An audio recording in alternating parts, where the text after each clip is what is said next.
என் உயிரை விட மேலான பாட்டாளி சொந்தங்களே, என் மக்களே, இன்னைக்கு உங்ககிட்ட பேச போகிறேன். ஆனால் பேச போகிற எனக்கு என் தொண்டை அடைக்குது. ஆனால் பேசியே ஆக வேண்டிய கட்டாயத்தில் இருக்கேன். இப்போ வெளியில் நடக்கிற சண்டையை தயவு செஞ்சு ஒரு குடும்ப சண்டையாக பார்க்காதீங்க. இது ஈகோ பிரச்சனை இல்லை, இது கோபம் இல்லை, இது நான் பெற்றெடுத்த ஒரு இயக்கத்தோட ஆன்மாவை காப்பாற்றுற போர். கடந்த சில வாரங்களாக அன்புமணி கும்பலில் இருக்கிற சிலர் என்னை பற்றி என்னென்னவோ சொல்கிறாங்க. ஐயாவுக்கு வயசாகிடுது, புத்தி பேதலிச்சுடுத்து, சுயநினைவு இல்லாமல் பேசுகிறாருன்னு அசிங்கப்படுத்துகிறாங்க. அவங்க என்ன வேணும்னாலும் சொல்லட்டும், பழி சுமத்தட்டும். அதை தாங்கிக்கிற சக்தி இந்த இதயத்துக்கு இருக்கு. ஆனால் என் உழைப்பில் உருவான இந்த கட்சியை தயவு செஞ்சு காயப்படுத்தாதீங்க. இந்த கட்சி எனக்கு யாரும் கொடுத்த சீதனம் இல்லை. இது எனக்கு பரம்பரையாக வந்த சொத்தும் இல்லை. ஒவ்வொரு நாளாக, ஒவ்வொரு நிமிஷமாக என் ரத்தத்தை வேர்வையை சிந்தி நான் கட்டின மக்கள் கோட்டை இதுக்காக தியாகம் பண்ணியிருக்கேன். வெறும் பதவிக்காகவா? இல்லை, என் மக்களுக்காக. ஆனால் இன்னைக்கு கண்ணு முன்னாடி இந்த கட்சி பலவீனமாக நிற்கிறப்போ பெத்த வயிறு பத்து எரியுது. உண்மைதான், நான் என் மகன் அன்புமணியை நம்பினேன். அது நான் செஞ்ச மிகப்பெரிய தப்பு. சேர்ந்து நின்று இந்த இயக்கத்தை காப்பாற்றுவோம் என்று நினைச்சேன். அவனை ஒரு நல்ல தலைவனாக செதுக்கலாம்னு பார்த்தேன். ஆனால் இன்னைக்கு ஒரு கசப்பான உண்மை புரியுது. சிலைகளைத்தான் செதுக்க முடியுமே தவிர சில பேரை செதுக்கவே முடியாது, மாற்றவே முடியாது. தலைமைங்கிறது அப்பன் வீட்டு சொத்து மாதிரி வாரிசாக வர்றது இல்லைப்பா. அது உழைப்பால், தியாகத்தில் வரணும். மனசாட்சியை தொட்டு சொல்லுங்க, அன்புமணிக்கு நான் என்ன வாய்ப்பை கொடுக்கல? எம்பி பதவி, மத்திய மந்திரி பதவி, தேர்தலில் தோற்ற பிறகும் ராஜ்யசபா பதவின்னு எல்லாமே கொடுத்தோம். ஆனால் பொறுப்பு வந்தால் மட்டும் போதாது, பொறுப்புணர்ச்சியும் வேணும். பொறுப்பான சோத்துக்கு ஒரு சோறு பதம்னு சொல்கிற மாதிரி அன்புமணி தன்னோட பொறுப்பை சரியாக செயல்படுத்துறதுக்கு உதாரணம் சொல்கிறேன். நேஷனல் ரெக்கார்டையே எடுத்து ஒரு உதாரணம் சொல்கிறேன். நான் நாடாளுமன்ற கணக்கை பாருங்கள். தேசிய சராசரி வருகை பதிவேட்டில் மற்ற எம்பிக்களோட வருகை 79% இருக்கிறப்போ அன்புமணியோட வருகை எவ்வளவு தெரியுமா? வெறும் 30% தான். அதாவது பாதி கூட இல்லை. அதே போல் விவாதங்கள் நடைபெறும்போது சராசரியாக 79 விவாதங்களில் ஒரு எம்பி பங்கேற்றிருக்காங்க.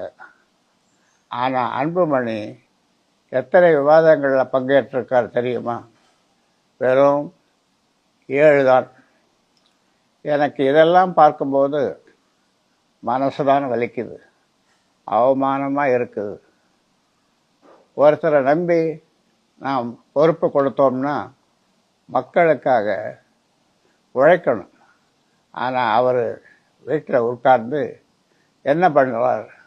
எப்படி எம்பி பதவியை வீணடித்தாரோ அதே மாதிரி கட்சியிலேயும் 1008 உதாரணங்கள் இருக்குது. ஒழுங்காக களப்பணி ஆற்றலை, தொண்டர்களை சந்திக்கலை. இதுதான் உழைப்பா? இல்லை, இதுதான் மிதப்பா? ஒரு காலத்தில் 20 எம்எல்ஏக்கள் இந்த கட்சிக்கு இருந்தது. இன்னைக்கு அங்கீகாரத்தை இழந்து நிற்கிறது. ஏன் தெரியுமா? உழைக்க வேண்டிய இடத்துல உரிமை கொண்டாடிட்டு இருந்தோம். என்னை ஏமாத்தினவங்களை நான் மன்னிப்பேன். ஆனால் என்னை நம்பி வந்த லட்சக்கணக்கான தொண்டர்களை ஏமாற்ற நான் விடமாட்டேன். எனக்கு இந்த வயசில் பதவியோ அதிகாரமோ தேவையில்லை. நான் கட்டின இந்த வீட்டை உங்களுக்காக காப்பாற்றவே நான் இப்போ முன்னாடி வந்து நிற்கிறேன். இந்த கட்சியை காப்பாற்ற சில உறவுகளை இழக்கணுமா? ஏற்கனவே நான் அதையெல்லாம் தள்ளிட்டு வந்திருக்கேன். சட்டப்படியும் யோசித்து பாருங்கள். இன்னைக்கு தலைமை பதவியே கோர்ட்டில் நிற்குது. அஸ்திவாரத்திலேயே சந்தேகம் வந்தால் அந்த கட்டடம் எப்படி நிற்கும்? அதுபோல் தான் சொல்கிறேன். டிசம்பர் 29 சேலத்தில் கூடுற பொதுக்குழு சாதாரண கூட்டம் இல்லைப்பா. அது உண்மையான பாமகவோட மறுபிறப்பு. வர தேர்தலில் 25 தொகுதிகளில் வெற்றி பெற்று நம்ம கட்சியோட சின்னத்தை மீட்கணும். நாம் இழந்த கட்சியோட அங்கீகாரத்தை மீட்டெடுக்கணும். இந்த கட்சியை மறுபடியும் மக்களுக்கான கட்சியாக மாற்றுவதற்கான போராட்டம் இது. அன்புமணி பக்கம் இருக்கிற என் தொண்டர்களுக்கு நான் ஒன்று சொல்லிக்கிறேன். தந்திரங்களுக்கு ஏமாந்துடாதீங்க. ஒரே ஒரு கேள்வி உங்கள் மனச்சாட்சி கிட்ட கேளுங்க. பெத்த அப்பனுக்கே துரோகம் செய்கிறவர் நாளைக்கு இந்த இயக்கத்தையோ இந்த மக்களையோ காப்பாற்றுவாரா?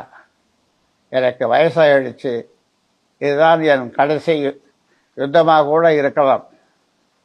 ஆனால் என் உடம்பில் கடைசி மூச்சு இருக்கிற வரைக்கும் உங்களுக்காக போராடுவேன். கோபத்தில் இல்லை, அறத்தோட அன்போட நிற்பேன். ஒரு உரம் ஓடி உழைச்ச என் தம்பிங்க, என் பிள்ளைகள் எல்லோருக்கும் அன்னைக்கு சேலத்துக்கு வரணும். ஒருத்தர் கூட விடுபடக்கூடாது. நாம் எல்லோரும் கைகோர்த்தா இந்த ஆலமரம் நிமிர்ந்து நிற்கும். மக்களுக்கான பாமகவை மீண்டும் உருவாக்குவோம். நீங்கள் நல்லா யோசிங்க. உங்கள் மனசாட்சி கிட்ட ஒரு முறை பேசுங்க. நம்ம கட்சி ஒரு காலத்தில் எப்படி இருந்த கட்சி, இன்னைக்கு அங்கீகாரமே இல்லை. நீங்கள் சிந்திச்சு பார்த்தா இதுக்கு பின்னால் இருக்கிற உண்மை உங்களுக்கு புரியும். இது நம்ம இயக்கத்தை காப்பாற்ற வேண்டிய கடைசி வாய்ப்பு. இந்த வாய்ப்பை நீங்கள் சரியாக பயன்படுத்துவீங்கன்னு நம்புகிறேன். இந்த கட்சியோட நிறுவனமாக மட்டுமல்ல, உங்கள் ஐயாவாக நான் பேசுகிறேன். உங்களுக்காக நான் சேலத்துக்கு வர்றேன். நான் நம்பின சிலர் என்னை ஏமாத்தினாலும் என் மக்கள் எனக்காக வருவீங்க, என் கூட நிற்பீங்கன்னு நான் நம்புகிறேன். அன்பும் உழைப்பும் என்னைக்கும் வெல்லும். நாடகமும் சோம்பேறித்தனமும் கண்டிப்பாக தோற்கும். சேலத்தில் நாம் சந்திப்போம். உங்கள் ஐயா நான் கூப்பிடுகிறேன், கட்டாயம் வந்துடுங்க.